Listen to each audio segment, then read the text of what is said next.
রাধে রাধে, জয় গৌর, জয় নিতাই। আজ আমরা শ্রবণ করব শ্রীমদ্ ভাগবত গীতার দ্বিতীয় অধ্যায় সাংখ্যযোগ। ভগবান উবাচ, শ্লোক নম্বর 29 এবং 30। 29 নম্বর শ্লোক।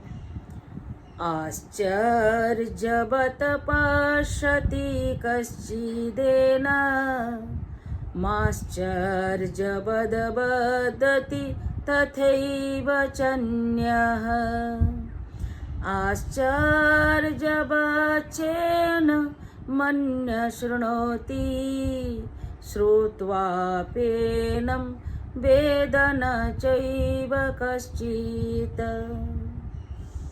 অর্থাৎ কেহ এই আত্মাকে আশ্চর্য তুল্য দেখেন, অন্য কেউ ইহাকে আশ্চর্য রূপে বর্ণনা করেন, অপর কেউ ইহাকে আশ্চর্য রূপে শ্রবণ করেন এবং কেহ কেহ ইহাকে শুনিয়া বলিয়া বা দেখিয়া জানিতে পারেন না, কারণ আত্মা দুর্বিজ্ঞ।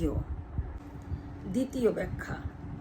যিনি আত্মাকে দর্শন করেন তিনি আশ্চর্য, যিনি আত্মতত্ত্ব উপদেশ দেন বা শ্রবণ করেন তিনিও আশ্চর্য।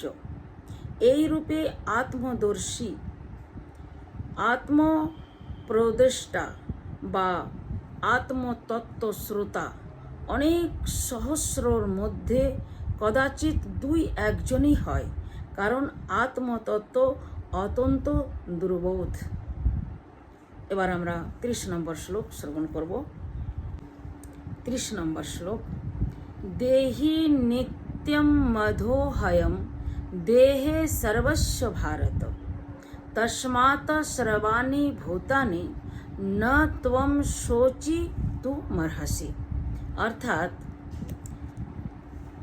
হে ভারত, প্রাণীগণের দেহে অবস্থিত আত্মা সদা অবোধ, সেই জন্য কোনো প্রাণীর দেহ নাশে আমার শোক করা উচিত নয়।